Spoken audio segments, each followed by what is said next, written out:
नमस्कार.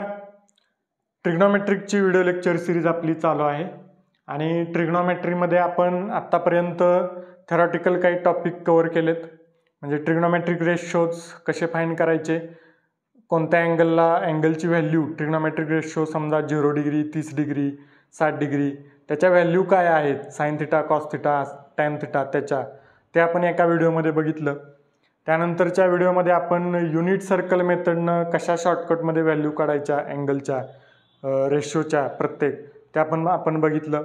त्यानंतर आपण ट्रिग्नोमेट्रिक आयडेंटिटीज बघितल्या. 3 फॉर्म्युले आलेले आपले, sine square theta plus cos square theta is equal to 1, 1 plus tan square theta is equal to sec square theta आणि 1 plus cot square theta is equal to cosec square theta. या 3 trigonometric identities आपण बघितल्या. त्याच्यावर आधारित हा problem आहे. Problem असा आहे, if sine theta is equal to 20 divided by 29 then find remaining trigonometric ratio. एक ट्रिग्नोमेट्रिक रेशो दिला आहे साइन थिटा, आपल्याला राहिलेले रेशो फाइंड करायचे आहे. तर दिलंय काय, sine theta is equal to 20 divided by 29. आता राहिलेले म्हणजे cos theta, tan theta, cosec theta, sec theta आणि कॉट थिटा, हे 5 रेशो आपल्याला फाइंड करायचे. पहिल्यांदा कॉस थिटा फाइंड करूया. आता साइन थिटा दिलाय म्हणजे साइन आणि कॉसचं रिलेशन असलेला कोणती आयडेंटिटी आहे, sine square theta plus cos square theta, sine square theta plus cos square theta is equal to 1. So ही आयडेंटिटी आहे. सो साइन स्क्वेअर थिटा म्हणजे साइनची व्हॅल्यू आपल्याला दिली, सो 20 स्क्वेअर डिवायडेड बाय 29चा square plus cos square theta is equal to 1. So हे जे आहे 29 आहे, हे प्लस आहे, हे इकडं 1ला इकडं काय होईल, मायनस होईल. So cos square theta is equal to काय राहील, 1 मायनस 20 स्क्वेअर डिवायडेड बाय 29चा स्क्वेअर. आता हे कॅल्शीमध्ये टाका तुम्ही. 1 मायनस 20चा स्क्वेअर किती असतो, 400 आणि डिवायडेड बाय 29चा स्क्वेअर, 29चा स्क्वेअर असतोय 841. ओके, कॅल्शीमध्ये पुट करा म्हणजे या व्हॅल्यू तुम्हाला मिळतील. आता याचा एलसीएम काढावं लागेल. हे जर मायनस करायचं असेल 1 मधून तर एलसीएम काढावं लागेल. 841 इकडे मल्टिप्लाय करावं लागेल आणि डिवायडेड बाय सगळ्याला 841. 841 इंटू 1 841 मायनस हे 400 आणि डिवायडेड बाय सगळ्याला 841. सो 841 मायनस 400 किती येणार, 441 डिवायडेड बाय 841. सो हे आलं कॉस स्क्वेअर थिटा. आपल्याला पाहिजे कॉस थिटा. आता हे काय पॉईंटमध्ये व्हॅल्यू आपल्याला काढायची नाही, 0 पॉईंटमध्ये येईल.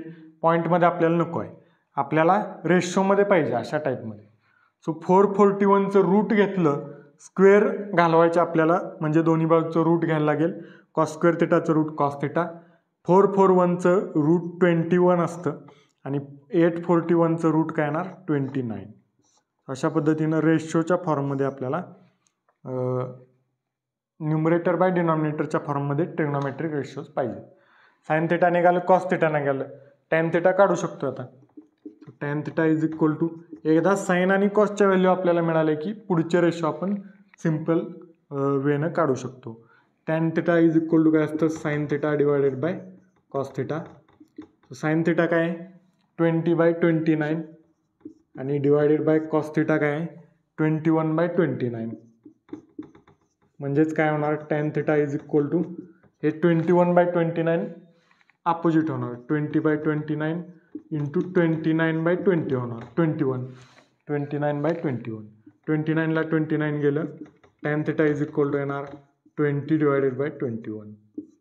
हा आला तिसरा ट्रिग्नोमेट्रिक रेशो. त्यानंतर कोणते कोणते झाले, sine cos tan cosec sec cot. Cosec theta, cosec theta is equal to काय असतं 1/sin थिटा. साइन थिटा किती आहे 1 डिवायडेड बाय साइन थिटा आहे 20/29. हे 29/20 असं होणार, 29/20 हे आलं कोसेक थिटा. त्यानंतर आहे sec theta. Sec theta is equal to काय असतं 1 divided by cos theta. 1 divided by cos theta किती आले 21/29. हे फक्त असं होणार 29/21. हे आलं सेक थिटा. त्यानंतर sine cos tan cosec sec शेवटचा राहिला cot. Cot theta is equal to 1/tan किंवा 1/10च घेऊ, 1/tan थिटा म्हणजे 1 डिवायडेड बाय tan थिटा किती आहे 20/21. हे फक्त अपोजिट होणार 21/20. हे आलं कॉट थिटा. अशा पद्धतीनं एक रेशो जर ट्रिग्नॉमेट्रिक रेशो आपल्याला दिला असेल तर 3 आयडेंटिटी आहेत. व्हिडिओच्या सुरुवातीला मी सांगितलं, त्याच्यावर एक व्हिडिओसुद्धा आपण बनवलेला आहे याच्या आधी. त्या कशा काढायच्या, कोणत्या असतात, त्यासाठी तो व्हिडिओ बघा तुम्ही. त्या 3 आयडेंटिटी जर आपण यूज केल्या आयडेंटिटीज तर एक रेशो कोणताही एक रेशो दिला असेल तर आपण सगळे बाकीचे रेशो फाइंड करू शकतो. फक्त एक रेशो दिलेला असला पाहिजे. सो पुन्हा भेटूया पुढचा एखादा प्रॉब्लेम घेऊन. तोपर्यंत थँक्यू.